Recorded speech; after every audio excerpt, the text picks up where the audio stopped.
ಚೆನ್ನಾಗಿದೆಯಲ್ಲ ಬದುಕಿದಪ್ಪ. ಹೌದೌದು, ಅಲ್ಲಿ ಗೆದ್ಲುಂಟಲ್ಲ, ಫ್ರೆಶ್ ಗೆದ್ಲುಂಟು. ಇದು ಟರ್ಮೈಟ್ ಮಶ್ರೂಮ್. ಇದು ಹೆಂಗೆ ಇರುತ್ತಾ ಕೊಳೆ ಕೊಳೆ?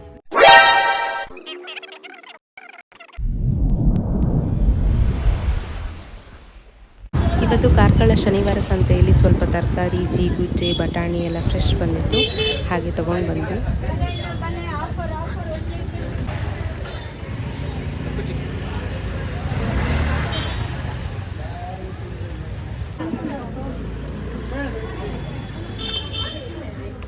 ಕೆಜಿಗೆ 180. ಕೆಜಿಗೆ ಎಷ್ಟು ಒಂದು ಪಲಾವ್ ಮಾಡಕ್ಕೆ ಆಗ ಕುದಿಸ್ಬೇಳೆ.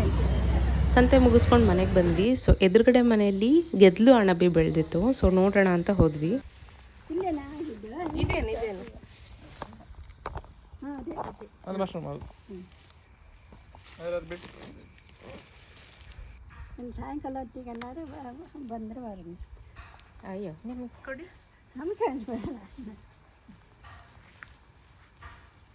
ನೀವು ಮಾಡಿದಿರ ಪದಾರ್ಥ? ಚೆನ್ನಾಗಿದೆಯಲ್ಲ ಬದುಕಿದಪ್ಪ. ಹೌದೌದು, ಅಲ್ಲಿ ಗೆದ್ಲುಂಟಲ್ಲ, ಫ್ರೆಶ್ ಗೆದ್ಲುಂಟು. ಗೆದ್ದಲ್ಲಿಂದ ಗೆದ್ಲುಂಟು.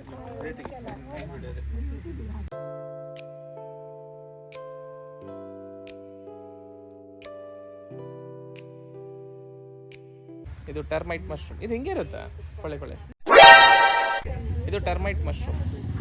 ಇದನ್ನ ಗೆದ್ಲುಗಳು ಫಾರ್ಮ್ ಮಾಡಿ ಬೆಳೆಸುತ್ತೆ. It's in earth's natural farmers ಅವ್ರ ಫುಡ್ಡಿಗೆ ಅಂತ ಬೆಳೆಸುತ್ತೆ. ನಾವು ತಿಂತೇವೆ ಇದನ್ನ. ಅಮೇರಿಕಾದಲ್ಲಿ ರಿಸರ್ಚ್ ನಡೀತಿದೆ ಇದನ್ನ ಬೆಳೆಸಲಿಕ್ಕೆ, ವೈಲ್ಡ್ ಮಶ್ರೂಮ್ಸ್. ಆದರೆ ಟರ್ಮೈಟ್ಸ್ ಇಲ್ಲದೆ ಇದು ಬೆಳೆಯಲ್ಲ. ಈ ಗೆದ್ದಲು ಅಣಬೆ ಹೇಗೆ ಬೆಳೆಯುತ್ತೆ ಅಂತ ಲೈಫ್ ಸೈಕಲ್ನ ತಿಳಿಸ್ಕೊಡ್ತೀನಿ. ಈ ಗೆದ್ದಲುಗಳು ಭೂಮಿಯ ಕೆಳಭಾಗದಲ್ಲಿ ಹುತ್ತವನ್ನು ನಿರ್ಮಿಸಿರುತ್ತೆ. ಅಲ್ಲಿ ಫಂಗಸ್ ಗಾರ್ಡನ್ ಅಂತ ಕ್ರಿಯೇಟ್ ಮಾಡ್ಕೊಂಡಿರುತ್ತೆ. ಪ್ರತಿ ವರ್ಷ ಮಳೆ ಬಂದಾಗ ಅಣಬೆಯ ಸಣ್ಣ ಬೀಜಗಳು ಗಾಳಿಯಲ್ಲಿ ಹಾರಾಡ್ಕೊಂಡು ಬಂದು ಗಿಡ, ಒಣಗಿದ ಎಲೆ ಮತ್ತು ಗೆದ್ದಲ ಮೈ ಮೇಲೆ ಬಂದು ಕುತ್ಕೊಳ್ಳುತ್ತೆ. ಗೆದ್ದಲುಗಳು ಎಲೆ ತುಂಡುಗಳನ್ನು ತಿನ್ನುವಾಗ ಮತ್ತು ತಮ್ಮ ಮೈ ಮೇಲೆ ಇರುವ ಧೂಳನ್ನು ನಾಲಿಗೆಯಿಂದ ಕ್ಲೀನ್ ಮಾಡುವಾಗ ಈ ಬೀಜಗಳು ಅದರ ಹೊಟ್ಟೆಯೊಳಗೆ ಹೋಗುತ್ತೆ. ಗೆದ್ದಲುಗಳಿಗೆ ಮರದ ನಾರಿನ ಅಂಶಗಳನ್ನು ಡೈರೆಕ್ಟ್ ಜೀರ್ಣಿಸಲು ಸಾಧ್ಯ ಇಲ್ಲ. ಅದಕ್ಕೆ ಅರ್ಧ ಜೀರ್ಣ ಆಗಿರುವಂಥದ್ದನ್ನು ಅದನ್ನು ಮಲದ ಮೂಲಕ ಅದು ಹುತ್ತದ ಒಳಗೆ ಫಂಗಸ್ ಗಾರ್ಡನ್ ಇರುತ್ತಲ್ಲ ಅಲ್ಲಿ ಹಾಕುತ್ತೆ. ಹುತ್ತದ ಒಳಗೆ ಈ ಬೀಜ ಬೇರ್ಬಿಟ್ಟು ಆ ಮರದ ನಾರಿನ ಅಂಶವನ್ನು ಬ್ರೇಕ್ ಮಾಡಿ ರಿಚ್ ಫುಡ್ ಆಗಿ ಬದಲಾಯಿಸುತ್ತೆ. ಈ ಆಹಾರವನ್ನು ಅಣಬೆ ಮತ್ತು ಗೆದ್ದಲು ಎರಡೂ ಸೇವಿಸುತ್ತೆ. ಮಳೆ ಬಿದ್ದಾಗ ಭೂಮಿಯ ಒಳಗೆ ಹ್ಯುಮಿಡಿಟಿ ಜಾಸ್ತಿಯಾಗಿ ಭೂಮಿಯ ಮೇಲೆ ಬೆಳೆದು ಬರೋದೇ ಈ ಅಣಬೆ. ಈ ಅಣಬೆನ ಮೇಲಿಂದ ಕಿತ್ತು ತಿನ್ನೋದರಿಂದ ಗೆದ್ಲಿಗಾಗಲಿ ಅಥವಾ ಹುತ್ತಕ್ಕಾಗಲಿ ಯಾವುದೇ ರೀತಿ ತೊಂದರೆ ಆಗಲ್ಲ. ಯಾಕಂದರೆ ಅದರ ಮೂಲ ಭಾಗವಾಗಿರುವ ಫಂಗಸ್ ಗಾರ್ಡನ್ ಭೂಮಿಯ ಆಳದಲ್ಲಿ ಸೇಫ್ ಆಗಿರುತ್ತೆ. ನೋಡಿ ನಮ್ಮ ಪರಿಸರ ಎಷ್ಟು ಅದ್ಭುತ ಅಲ್ವಾ.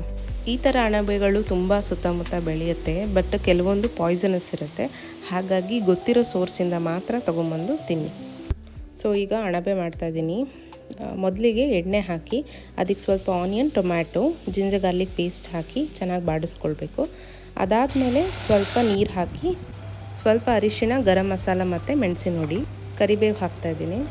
ಅಣಬೆ ಬೆಂದಮೇಲೆ ಸ್ವಲ್ಪನೇ ಆಗುತ್ತೆ, ಹಾಗಾಗಿ ಬಟಾಣಿ ಹಾಕ್ಕೊಂಡು ಮಾಡ್ತಾಯಿದ್ದೀನಿ. ಸ್ವಲ್ಪ ಕೊತ್ತಂಬರಿ ಸೊಪ್ಪು ಮತ್ತು ತೊಳೆದಿಟ್ಕೊಂಡಿರೋಂಥ ಅಣಬೆ.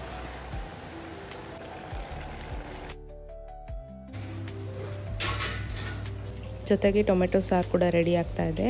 ಹಾಗೆ ಸಂತೆಯಲ್ಲಿ ತಂದಿರೋಂಥ ಫ್ರೆಶ್ ಜೀಗುಜ್ಜೆ ಫ್ರೈ. ಈ ಅಣಬೆ ತಿಂದೆಲ್ಲರೂ ಆರಾಮಿದ್ದಾರಾ ಅಂತ ಕೇಳ್ಕೊಬಿಡೋಣ ಫಸ್ಟ್. ಆಯ್ತಾ ಎಲ್ಲರದು ಊಟ ಆಯ್ತಾ? ಎಲ್ಲರೂ ಆರಾಮಿದ್ದಾರಾ? ಯಾರು ತಿನ್ಬೋದಾ? ಸಾಂಪ್ರದಾಯಿನಿ ಸುಪ್ಪಿನಿ ಸುಖ ಪೋಸನಿ